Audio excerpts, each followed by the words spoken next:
Hey guys, what's up? Alex here. Welcome back to another video. You'll see in the background the continuation of the karting footage that you saw in the most recent video on my channel. I might upload it without any of my commentary over on my second channel, so if you're interested it will be over there. But nonetheless, let's jump into this video, and today's video is going to be speaking about F1 next year. Could there be any Formula 2 drivers on the grid? Because I think we look at that grid, there are some solid drivers that could make it onto the Formula 1 grid for next season. Of course, it's impossible not to make a video like this without remembering Antoine Hubert, who very likely could have been in Formula 1 on the 2021 grid. He wasn't having like the most standout season in terms of results for 2019, so it was going to be unlikely he'll be racing in Formula 1 in 2020. But that's because he was in the back of the range grid car. If he was in a good car, I think he would have been pulling in some solid results. But of course, we remember Antoine in this video. I just want to remember that once again, of course, because I can't really make a video like this without remembering, you know, what he had done for the sport in 2019. But nonetheless, let's get into this video. I've written down 5 names, and let me know your thoughts and opinions whether you think any of these 5 drivers could make it into Formula 1 for next year. Of course, my most recent video kind of hints that there are a couple of options open for drivers in Formula 2 to make the step up to Formula 1 next season. You see, this karting footage is getting quite close here. I'm sorry it's so shaky. I just wish I could have the camera on the top of my helmet instead of like on the front of the car, because it just makes it incredibly shaky. It just looks like I'm holding my phone out the front. Anyway, sorry, getting off on the tangent there, but we look at the championship leader, Nyck de Vries. He's had a fantastic season. He was a bit up and down at the start of the season, and I was kind of doubting whether he was going to make this challenge for the title, but then he really just pushed on. He's had a fantastic couple of rounds, and he's now in a decent lead at the start of at the top of the championship. I wouldn't say commanding just yet. I'm recording this before the sprint race in Formula 2 for Italy, so it's possible that maybe Latifi can go out there and win, but I don't know. You know, I can't say anything. So I think Nyck de Vries will go into the final couple of rounds of the season with a really strong chance of wrapping up the championship early. Of course, that's very interesting to see, because I think he's got a lot of backing behind him from the Netherlands. I think that there's options out there. I've already mentioned, I think Haas is a strong option. Alfa Romeo possibly could be there as well, whether Ferrari want to get a driver for 1 year, and maybe they don't want to keep Giovinazzi in that seat. Maybe they just want to get a bit of money out of their program, maybe put in Nyck de Vries for 1 season or something. That could work out at Sauber Alfa Romeo as well. I can't remember. I think I could be wrong, but I feel like Nyck de Vries might have already tested a Formula 1 car at some point in his career. You can correct me if I'm wrong. I feel like he must have done at some point. He did stuff with McLaren in the past, so I feel like there's a possibility that happened, but maybe not. You can tell me in the comment section down below. But nonetheless, I think that yeah, it's really interesting. Nyck de Vries probably has a strong chance of a Formula 1 seat next season, but where it is, who knows? I can't really think of a solid link, so that's it's going to be interesting to see what happens. Look at that carnage, 4 karts off in 1 corner. Wow, that helped me up after that sort of black flag that I got in my early part of this race for. Still, I don't think a good enough reason, but nonetheless, we'll move on. I've definitely moved on from it, I promise. Nicholas Latifi, he's got the strongest link to a Formula 1 seat for next season. He's had a decent year in Formula 2. He's been in the sport, Formula 2 level, for as long as Nyck de Vries. I'd say he's been closer to the top from the majority of that time. I feel like Nyck de Vries has taken a little bit longer to sort of warm up in a way, but now he has warmed up. He's definitely challenging for the top honours in a more commanding fashion than Nicholas Latifi has been this season. Nicholas Latifi has struggled as of late, and I don't know if that's going to hinder his mentality. I kind of don't hope. I kind of hope he doesn't, because I think he's a very strong driver. He's got strong pace, strong consistency. I think the ART have definitely found something over the last couple of rounds, whereas Nicholas Latifi's team Dams has struggled a bit more.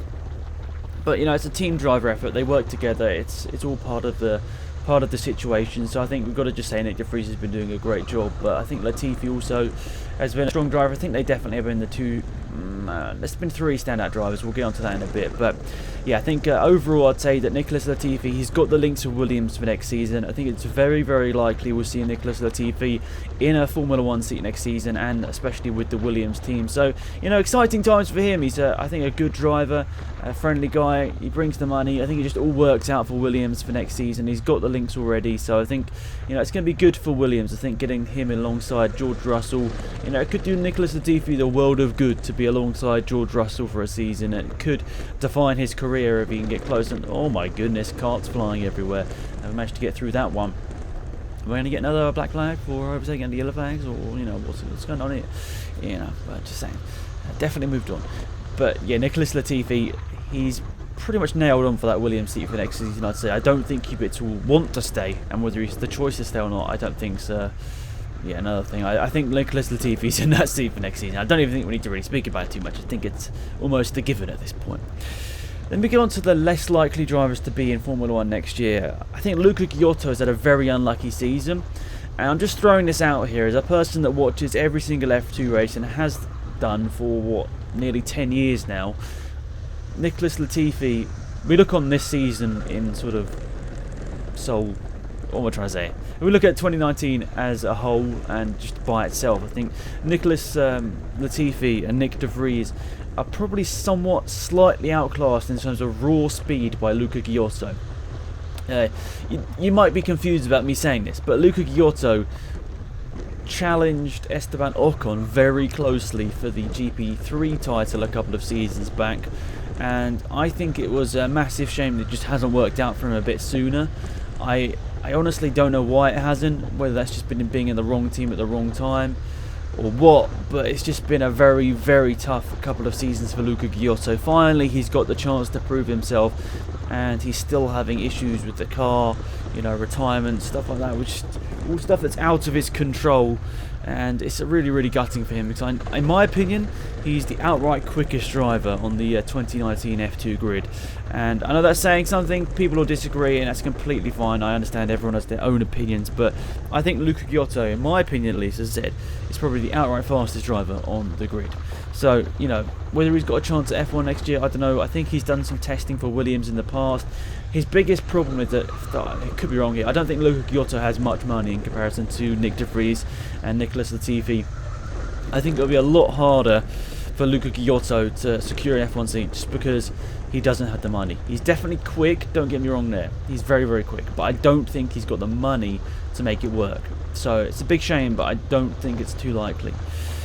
The last 2 drivers on this list are both affiliated with the Renault Junior program, which is exciting times for Renault because, of course, they've got quite a few young drivers coming through the ranks, and I think it's good to see. It's good to see Renault putting trust in some drivers recently and really sort of promoting them through the ranks.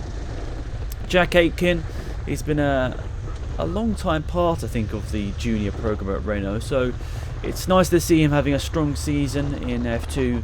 Unfortunately, when you're not in one of the truly top teams, I think Campos is still a good team, but it's not an outright top team like your ARTs, your DAMs, and you know, you should be saying your Prama's in there as well, but I don't know what's happening with them this season, but whatever.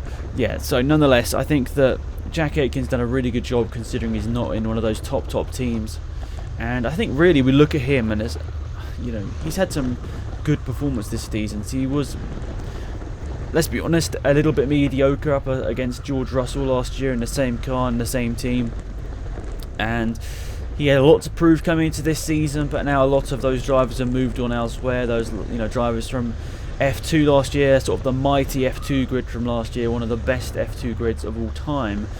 You know, 3 of them making a step up to Formula 1 immediately. Possible, you know, seeing Nick De Vries or, you know, Latifi moving up to an F1 next year. I mean, the 2018 F2 grid could have, you know, comprised of 5 or 6 Formula 1 drivers, you know, as we see it for the next couple of seasons. So that's really, really exciting to have looked back on and witnessed. Really, a really, really good season of F2. I got a bit lost there, but yeah. Anyway, Jack Aitken, yeah, I think he's got a strong chance, and you know, I think that he'll probably end up doing another season of Formula 2. Hopefully, Renault will give him a little bit more budget to go out there and get a slightly better seat for next season. As I said already, I think he's quick enough to end up in Formula 1 of some sort. Maybe that's just being slightly biased, I don't know. I could be just being biased, but I think Jack Aitken is quick enough to be in Formula 1 at some point. I think he just needs the tools underneath him, and he needs to have had a bit more experience than George Russell to maybe have to get used to it. George Russell was able to just jump in it straight away and sort it out. I mean, he was just obviously stellar last year in Formula 2. I think maybe though Jack Aitken needs just a little bit more time to get used to the car, and doing so, I think he's got a real strong chance of Formula 1 in the next couple of years. I've rambled on long enough about Jack Aitken. He probably, if he's watching, he's not, but if he's watching, he's probably bored about me talking about himself. So yeah, anyway, yeah, strong chance I think in Formula 1 the next couple of seasons. He just needs a strong end to this year and maybe another season in Formula 2.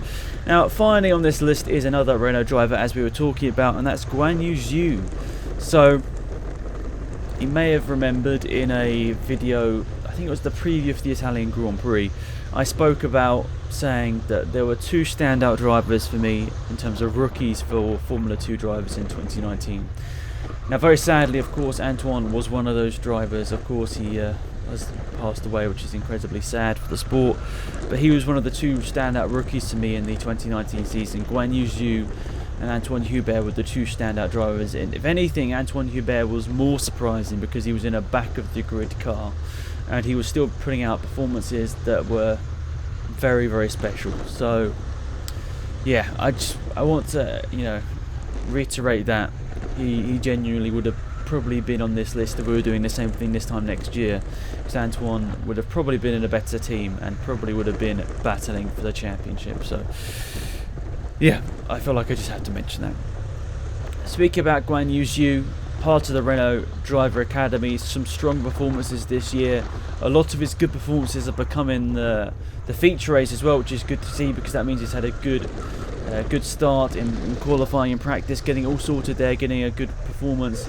And I think it's just really exciting to see a Chinese driver coming through the ranks, and I think it's maybe quite likely that we could see Guan Yu Zhu testing a Renault Formula 1 car before the end of this season, maybe do a free practice session or so.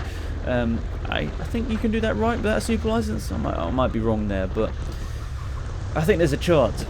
There's a chance here that Guan Yu Zhu could be doing some testing for the Renault Formula 1 team at some point. To get a Chinese driver in Formula 1, I think, is a massive thing.